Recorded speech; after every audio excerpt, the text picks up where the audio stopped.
Good evening, everyone. This is the Tellman. What's up, guys? It's John, and we have James next to us. We forgot my name for a second. Yeah, sorry, James. Yes. Yeah, it is what it is. It's a late night. It is a late night. You've had too many Angry Orchards. Angry Orchards? Yeah, I like those. They are so good. You should see the looks we get when we order those when we go to a bar. They're like, do you get anything else other than Angry Orchards? Nope, that's what we get. So yeah, kind of interesting right now. Market has dropped a little bit, but frankly, not very surprising. We're at the end of the quarter, and amongst other things, Bitcoin has dropped, and as a result, the rest of the market will do some following. So not totally unexpected. So we're gonna jump right into that, and we're gonna talk about all these cool things that we found today. We're gonna jump right into it. Let's roll the intro. Cool.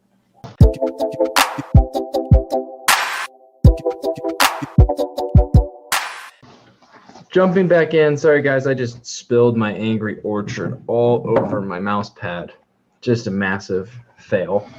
Anyways, so we're sitting at 64 cents today. We're down about, or not 62 cents, 6/10 of a cent. Right. We're down from 1/7 of a cent, 7.75 in the last day. So we can see this is what we call a market dip. I remember going through these. So just remember, if you're still with us, shout out to you for having diamond hands. There's people that bought here and then just sold here. That happens. Yeah. It's that sucks. But if you look at this chart here, I mean, this is a pattern. And so in this game, you recognize patterns and you execute. And frankly, if you have an end goal in mind and you can recognize it, it gives you diamond hands. So correct. And you just got to trust the process. I think one of those things that you can make the mistake of is reacting with the market and panicking, because when you panic, you lose. If you're panicking, you've already lost. Exactly. So sometimes it just helps to sit on your hands and relax. If you bought at the high point, if you didn't, you're like us, you're sitting pretty at this point. So zoom out.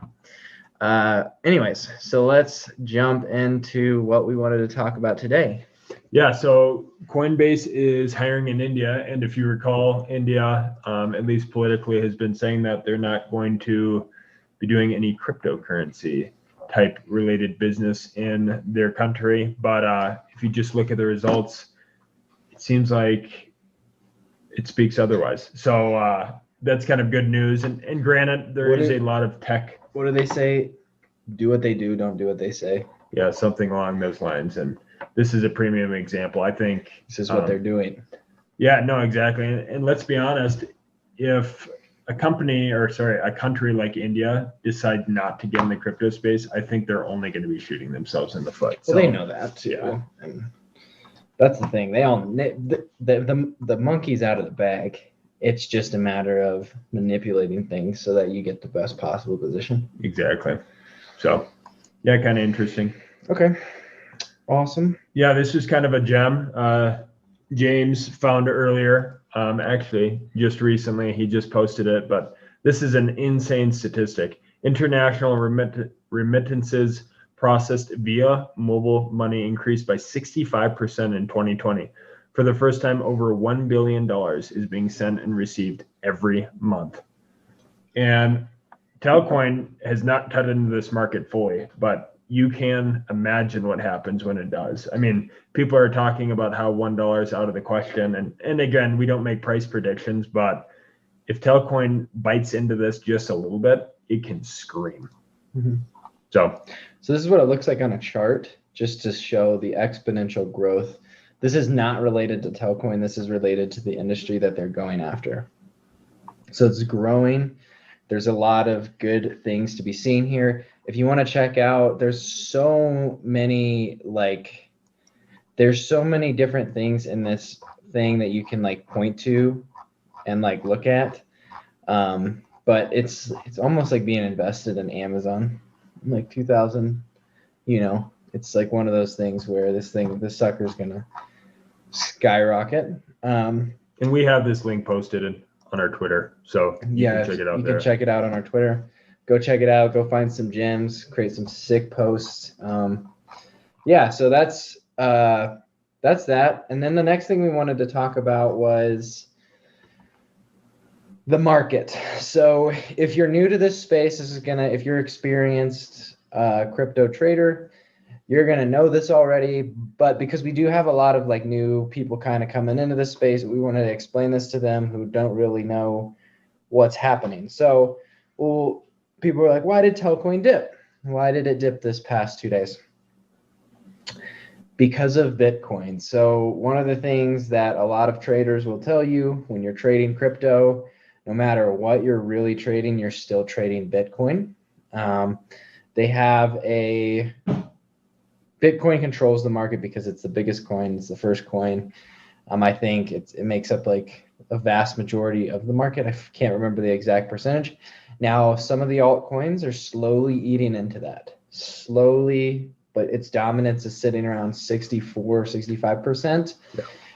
Usually by the end of market, it's going to be around 30%. So you're just, when Bitcoin dips for whatever reason, you're going to see a dip in some of the other coins. If it's a fast dip, if like it drops 10%, you're going to see all coins drop 10%. And so first piece of advice is always to keep your eye on Bitcoin and pay attention to the news surrounding Bitcoin. So just being speculative here, I've noticed that I've seen a lot of news in the mainstream about Bitcoin, and what seems to be happening is people are selling out of bonds and to get into crypto, to buy into Bitcoin, to buy into Ethereum. And this is causing a kind of like, no, you're not allowed to do that. If you do that, we're going to regulate the crap from the government. Yeah, of course. We're going to regulate Bitcoin, and regulation creates fear. Fear drops the market. And then, so that's one thing. And then I would say there's the other part of it is Bitcoin's moving on a trend line. So 360 Trader, I'll just pull his up because I like looking at his little charts as much as I can.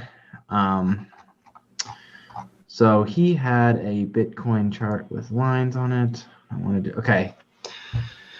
So this line here is like his bull trend line, pretty much, I think is what he calls it. Here's a better one, more zoomed out version. Okay, yeah, this one is what I was looking at. So what you'll see happen sometimes, like really like high level traders, when it gets close to this point, they will have sold here, wait for the market to go up or down, and then to buy in or out. So that could be a possibility that's what's causing this drop, is they're selling out, preparing for this market, anticipating it, because they don't really care, honestly, if they miss this 10% or this 5%. They're just like, all right, well, if it goes up I miss 5%, I'll catch the other the other 30% gain. Yep. So but that's just speculation. It's obviously not like exactly what's happening. It's like a bell curve, so it's like one of those things where there's a lot of reasons that are causing it. Those are the main reasons that I can see right now that I'm just looking at. But again, we're still in a bull market, still very early in the cycle, we believe. And so there's a lot of reason for optimism. Again, the dip on Bitcoin's volume was not high, so it doesn't suggest that we're going to a bear market. I mean, in January, we dropped back 20%. In February, it was like 30. And one thing 360 Trader actually mentioned, in the 2017 bull run, I mean, this sucker would drop 30 or 40%, and that was completely normal. And we're not seeing that right now. So, yeah. And, maybe it might go down even more. Another Bitcoin might drop another 15%. I don't think it's going to drop below 50K again, though. So I think we hit the bottom, and I think we're now going to go back up to that 60 range, maybe push 70K, depending on the type of news that comes out. I like to say, like, a lot of these coins, like, they do react with the market and they do go up with the market, but the news that comes out about them creates hype around them and pushes them to each point. So, like, just going back to this, them Telcoin announcing their new version of the app sent it here, and then the Gcash sent it here. So it was coiling, but the news relative to what's going on is what sent it up. And so what's nice about Telcoin is we have our April roadmap, and we have a series of announcements and a series of partnerships that have still to be coming through the pipeline and be excited for. So, yeah. Yeah. And what James and myself, why we're invested in Telcoin and other related type cryptocurrencies is they actually bring value to the market. And so looking forward to April, as well as Q2 in general. We've got Project of Rivendell coming about. We've got 3 more receiving markets, 1 more sending market, 3 more fiat Tel on ramps and off ramps a piece, and then launch initial marketing campaign. So really, we do believe that we're at just the beginning of Tel specifically, and this sucker has the potential just to launch off. And Q2 is really, really hopeful. So even though you're seeing a dip, have those diamond hands, be confident in the system, and just the whole process of it. This is how it works. So, and when you've got a fantastic project like Telcoin, you have even more reason to have diamond hands because you've got something to look forward to. So yeah, and so as always, this is not financial advice. Do your own research. Hopefully this helps and gives you some insight and some places to go look. But yeah, so we're excited. Another thing that we wanted to point out that I forgot to point out was that they are hiring. So if you are an HR person, go ahead and jump onto their LinkedIn and head on over and apply for an HR job. That's a good sign because HR usually has to do with hiring. So they're probably looking to hire some people, which is exciting. So keep that in mind. And we will catch you guys on the next video. Give us a follow on Twitter and stay up to date with the latest and greatest Telman takes. Peace.